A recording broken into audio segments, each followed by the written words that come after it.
Greetings, MegaBeatman. Matt. You know, I just recently watched your 209 review of Sonic issue 209.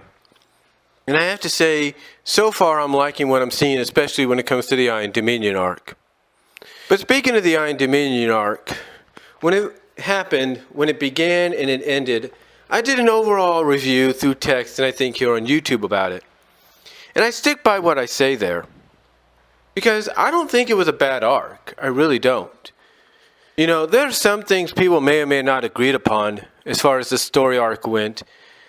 But if you're going to kind of take a break from the status quo and show that there are other other villainous options out there, then I think it was probably a good decision. You know, one thing I know a lot of people didn't agree upon with, and I pretty much saw through it. I'm not trying to, gloat or anything, but I pretty much saw through it, was the whole Sally Monkey Kong sub-romance. Because to me, this was nothing more than a romance that was made for the story arc, especially the tail end of it. Because when I talk about made for the story arc, one of the things I referenced back then was the fact that it was very similar to what you saw in Saved by the Bell. You know, Zach Morris, for example, and Kelly Kapowski. Depending whether or not the story would need it, or call for it, or at least a partial part of the season anyway, Kelly and Zach would sometimes end up with different love interests, but in the end, they would always end up back together. Here in the Iron Dominion arc, the whole Sally Monkey Kong deal was very similar to that.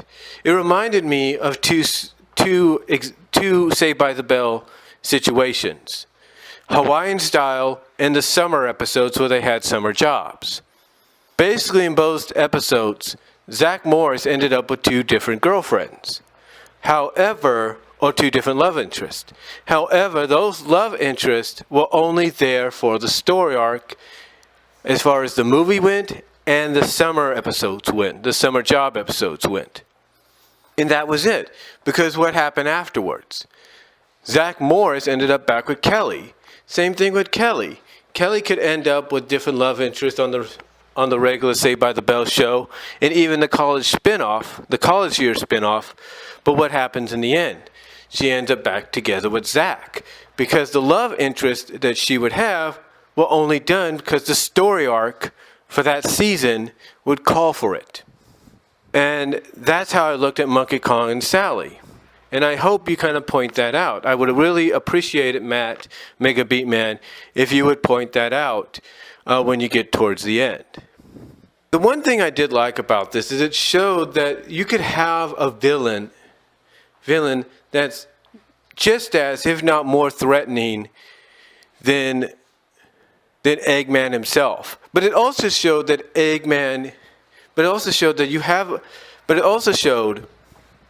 you can have a villain that's willing to do what Eggman couldn't, or is capable of doing what Eggman couldn't, because they don't waste their time. They don't gloat about what they're going to do and act like they've already won. They just go and do it, and that's what happened here. More importantly, it shows a character like Snively being smarter than maybe Eggman gives him credit for, because he was part of this. So overall, as far as the story goes, I have to give it credit there, because it showed you could have villains, antagonists that could be a lot more threatening and more successful at times than Eggman himself, which is pretty much true. And that even Snively can be more successful at doing something Eggman couldn't, even with somebody else or by himself. So I'll give it brownie points for that. The one thing I'm sure a lot of people may have not agreed upon, though, is the whole continuing the story or expanding the story into the Sonic Universe book, which originally, when brought up, when originally created, was meant to be a spin-off book that focused on other characters besides Sonic. So, I could see where some people may have not liked that decision, because you could easily just added that story into the main series, and yes, it would have made the arc a lot longer than it's supposed to be, but it probably, in the eyes of a lot of people, would have worked better. But then again, how are you going to get people's eyes on Sonic Universe? You know what I'm saying? And again, and here's the one thing, Matt. This is nothing new when it comes to comic book industries. Many comic book companies have done this when it comes to their overall yearly story arcing events, whether the event takes on a year-long status, half a year, 2 years, whatever. This is nothing new. In fact, Marvel and DC are very notorious for doing this, because there will be several times where one part will end in one book, but then they'll say, but then you'll get the indication or be told at the end of the book to see the next part, you got to go get this title, this issue of this title. For example, like with Spider-Man, they would say at the end of, let's say, The Amazing Spider-Man, if you want to see the next part, you got to get the Sensational Spider-Man or the Spectacular Spider-Man. So again, it's nothing new when it comes to comics. Really isn't nothing new. It's nothing new when it comes to comics whatsoever. But I could understand, like I said, how some people might feel a little frustrated that they would have to go and get the Universe arc, a book meant to focus on other characters besides Sonic, to continue the story. Overall, though, when I look at the Iron Dominion arc as a whole, I have to say that it was probably one of the better arcs that they had done in quite some time. And I have to give Ian Flynn kudos for doing that. I have to give him some kudos for doing that, because he did a damn well, excuse my language, God, he did a damn good job on it. And that's the truth. He did a damn good job on it. Now, as far as Nicole goes, I was kind of surprised, I will say this, I was kind of surprised that they didn't extend Nicole's, didn't extend the Iron Queen's control on Nicole any longer, because it would have made for interesting story arcs, especially in future issues, and with the spin-off Journey to the East. It would have made for interesting issues. But I can understand why. You see, Nicole had just come into being, I think about 40. The thing is, Nicole had just come into being, in the Lynx form about 40 issues prior, but really didn't come into her own with the Lynx form until about 176. Yes, we saw it when she went into the digital world, or went into that fractured digital world with Shadow and Sonic was impressed by, her new form. But still, in the end, I can understand why they didn't, extend the Iron Queen's control over her for much longer, because she was becoming a very popular fan favorite. People loved this character. They couldn't get enough of her. So I can understand why they only had it last for about an issue. Now, some might say it kind of makes the Iron Queen look like a weak villain in the end, because basically, she didn't see through it. I mean, if you're in the Iron Queen's position, you would think if you're in the Iron Queen's position, you notice that Nicole, and the princess are inside this firewall cube. You would think at first something's happening that shouldn't be happening, and that you need to stop it yourself. Now, I know you're going to say, well, Sonic was distracting her, and that's true. But the point I'm trying to make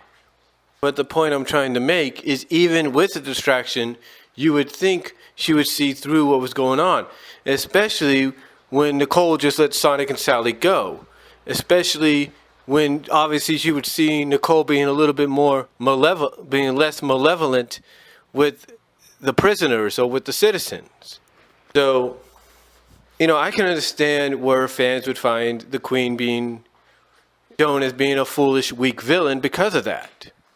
But if there was one mandate that Sega made on this comic before they really started sticking the nose into the comic itself, was that Sonic always had to win, Sonic and his friends always had to win, and by having Nicole act like a double agent, that was one way of saying, it's already done.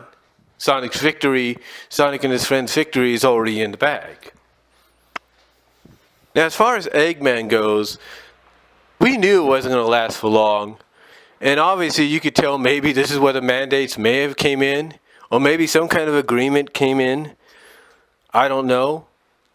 But you knew it wasn't going to last long. Eggman going from, basically with Eggman going insane at the issue 200 and kind of regaining his composure about 10 issues, 10 months later, you knew it wasn't going to last. You knew it was going to, his wackiness or his insanity wasn't going to last long. You knew that. And I'm hoping, I know you're going to do it, but I'm hoping you really emphasize the image of Eggman confronting Snively from inside his cell, and Eggman and Snively just being terrified at the fact that, oh crap, this guy is back to sanity again. He's back to normal. I mean, I can't wait when you talk about that part, because what's interesting about Eggman regaining his composure at the start of this issue, at the start of issue 209, is it leads into what would be known as the Genesis arc.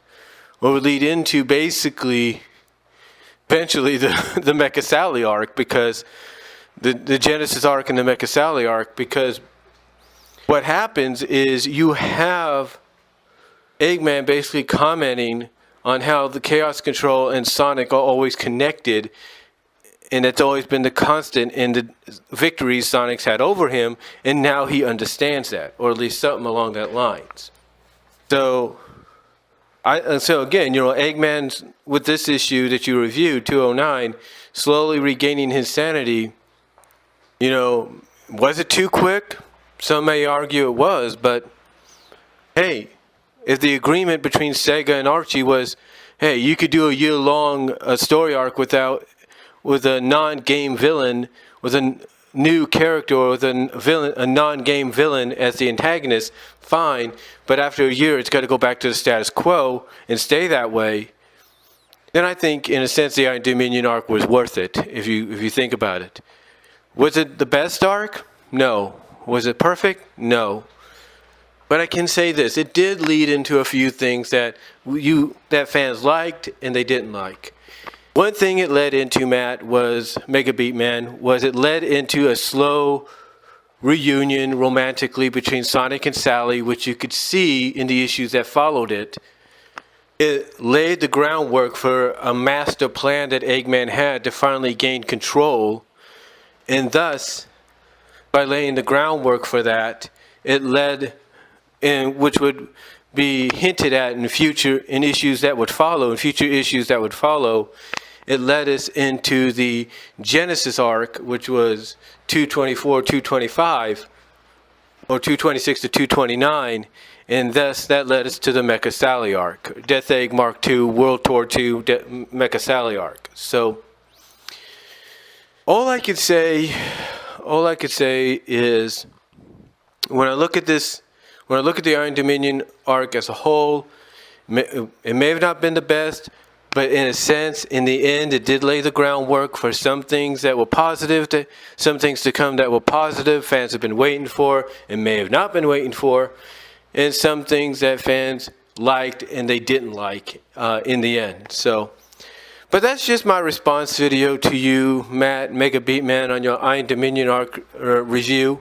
Let me know what you think, guys. Let me know what you think, MegaBeatman, down below. Let me know, everyone else listening, what you guys think, and I'll talk to you later.